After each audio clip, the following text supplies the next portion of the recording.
အားလုံးပဲမင်္ဂလာပါဗျာဒီနေ့ဇူလိုင်လ12ရက်နေ့မှာထိုင်းနိုင်ငံဘန်ကောက်မှာအာဆီယံနိုင်ငံသားရေးဝန်ကြီးတွေနဲ့အာဏာသိမ်းစစ်ကောင်စီကခန့်အပ်ထားတဲ့နိုင်ငံသားရေးဝန်ကြီးအလို့သဘောတွေ့ဆုံဆွေးနွေးခဲ့ကြပါတယ်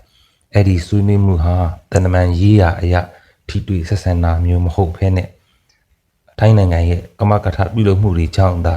မြန်မာနိုင်ငံရဲ့ကိစ္စရပ်တွေကိုဆွေးနွေးဖို့ကိုသာအလို့သဘောတွေ့ဆုံတာဖြစ်ပါတယ်မကြသေးခင်ရက်ပိုင်းကမှရုပ်ောက်ပွဲအတုကနေပေါ်ထွက်လာတဲ့လွတ်တော်အတုမှာဥလာဆွေတို့ကအာဆီယံကနေမြန်မာနိုင်ငံနှုတ်ထွက်တင်ကြောင်းစိတ်ဆိုးမှန်ဆိုးနဲ့ကိုဆွေးနွေးခဲ့ကြတာဖြစ်ပါတယ်။မဲအွန်လိုင်းနဲ့အာနာသိန်းစစ်အုပ်စုတို့ကိုမြန်မာနိုင်ငံမှာအာဏာသိမ်းပြီးချိန်မှစပြီးတော့နိုင်ငံတကာကကန့်သက်ပိတ်ဆို့အရေးယူထားခဲ့လို့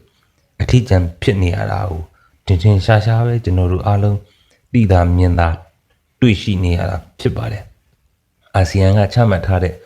ဘုံသဘောတူညီချက်9ရပ်ကိုအာဏာသိမ်းစစ်ကောင်စီကလိုက်နာဆောင်ရွက်ပြီး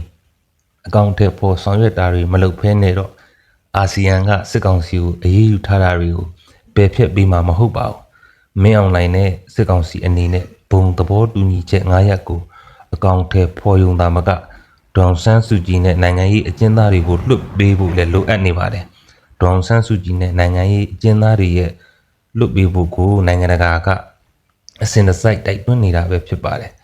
မကြာသေးခင်ကပဲပြင်သစ်သမ္မတကဒေါန်ဆန်းစုကြည်နဲ့နိုင်ငံရေးအကျဉ်းသားတွေကိုချွင်းချက်မရှိပြန်လွတ်ပေးဖို့နဲ့ပြင်သစ်နိုင်ငံအနေနဲ့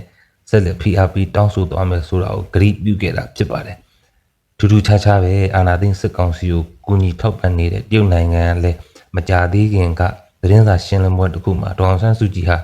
တရုတ်နိုင်ငံရဲ့မိတ်ဆွေဟောင်းဖြစ်ကြောင်းထုတ်ဖော်ပြောကြားခဲ့တာတွေရှိသလို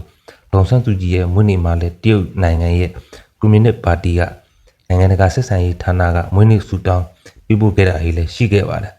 ။အနည်းချုပ်တင်ပြလိုတာကတော့ဒေါန်ဆန်းစုကြည်နဲ့နိုင်ငံရေးအကျဉ်းသားတွေကိုလွတ်မပေးဘဲနဲ့အာဆီယံရဲ့ဘုံသဘောတူညီချက်9ရပ်ကိုအကောင့်ထဲပေါ်ဆောင်ရွက်တာတွေမလုပ်ဖဲနဲ့ကတော့မင်းအောင်လှိုင်နဲ့စစ်ကောင်စီလွတ်တော်အတူအစိုးရအတူတို့ကိုနိုင်ငံတကာနဲ့အာဆီယံကဆက်လက်အရေးယူကန့်သက်ပိတ်ဆို့ထားမှာဖြစ်ပြီးတော့အာဆီယံကနေလည်းဆက်လက်ဖယ်ထုတ်ထားမှာပဲဖြစ်ကြောင်းပါခင်ဗျာ။